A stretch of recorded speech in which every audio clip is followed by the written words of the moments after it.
my name is Taylor and welcome to AAA Digest. If you're a new subscriber, welcome. If you're an OG subscriber, hello again. And if you're watching for the first time, welcome to our channel. As you can see, this video is about Dying Light 2, the main game that myself will be covering for a while alongside Martin, who's mainly covering Cyberpunk 2077. So this is the first Dying Light 2 video. The first of many is setting the scene with basic info you might not know. I'll be talking about the protagonist we'll be playing, the world they live in, the infected that run the city, and how our choices as a player can change our world. So number 1, the protagonist. We'll be playing as Aiden Caldwell, an infected survivor. You start off with humble beginnings outside the city and uninfected. You become infected, it's not told as how, and you work your way up to become a powerful figure in society. We all love a come-up story. This new protagonist has unique and powerful abilities thanks to being infected. Heightened strength and agility combined with combat skills and undoubtedly a great deal of experience makes for a strong and influential figure in this brutal world. We don't yet know how exactly the infected portion of the story will play out. Is this character a ticking time bomb as the Haran virus sweeps through his body,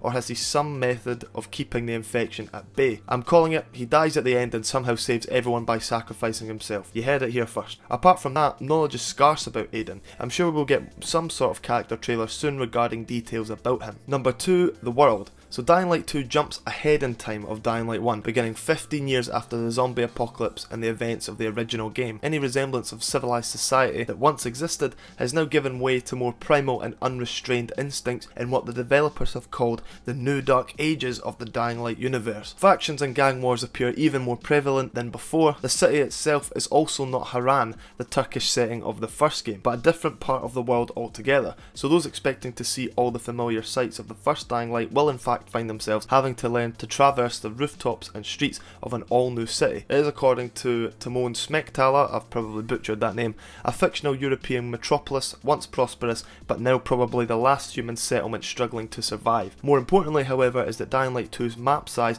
is 4 times larger than all of the first game's areas combined. That includes the slums, Old Town, and the 2015 following expansion. It's not a second installment if there's no bigger map, am I right? Number 3, the infected. Now the infected in this game and their whole life cycle has been updated to evolve over time. Humans who have just recently been bitten are called virals, and as the virus has not yet caused significant damage to their bodies and cells, they are particularly quick and agile infected types. As time passes, they devolve into biters, which are slower moving but still very dangerous types of zombies that will not hesitate to devour you if they get close enough. Under prolonged sunlight or UV exposure, these biters will turn into degenerates, which are the weakest of zombie types, too decayed and devolved to put up much of a fight, but they're still dangerous and you'll need to be very careful around groups of them. Also, there's an entirely different and far more dangerous path for infected in Dying Light 2, where they evolve into volatiles, the quickest and most dangerous of zombie types, which you have no choice but to run away from because you simply stand no chance against these monsters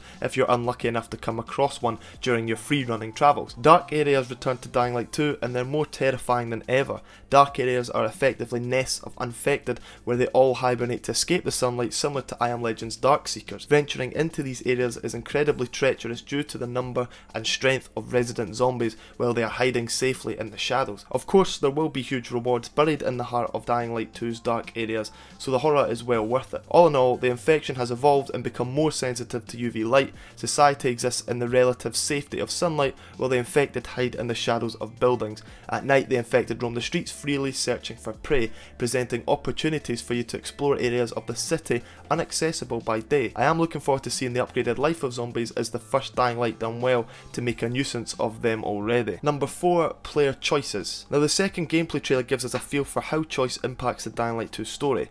RPG legend Chris Avellone, who can count Fallout New Vegas and Star Wars Knights of the Old Republic among his impressive list of credits, is on board as narrative designer, and it appears that even the smallest of decisions can drastically change the annihilated world around you. In the trailer, Avellone describes Dying Light 2's setting as a functioning ecosystem that reacts on multiple levels to things you do. The Dying Light trailer gives us an example. The peacekeepers ask you to broker a deal with some men who control a crucial water supply. You can interrupt that instruction in any way you like, which includes diplomatic kicking them off of the roof of a skyscraper as you do. That then gives the peacekeepers the freedom to enact their divisive rule. Equally, you can team up with the hoarders and sell the water on the black market. This gives you access to special items through trade, but gangs start to converge on your location. Your home will feel like rainbows and sunshine compared to the havoc they wreak. This is ambitious but not new. and we're excited to see more of how our decisions impact the world, especially with the Witcher 3 writers behind the masterful Bloody Baron quest on board. With so much talent working on the project, the story is certain to be a massive part of Dying Light 2,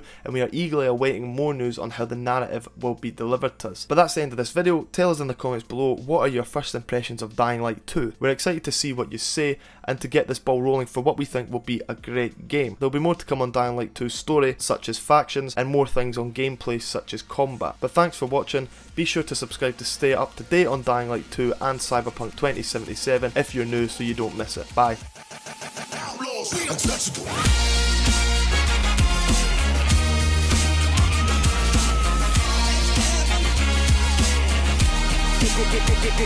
Get live.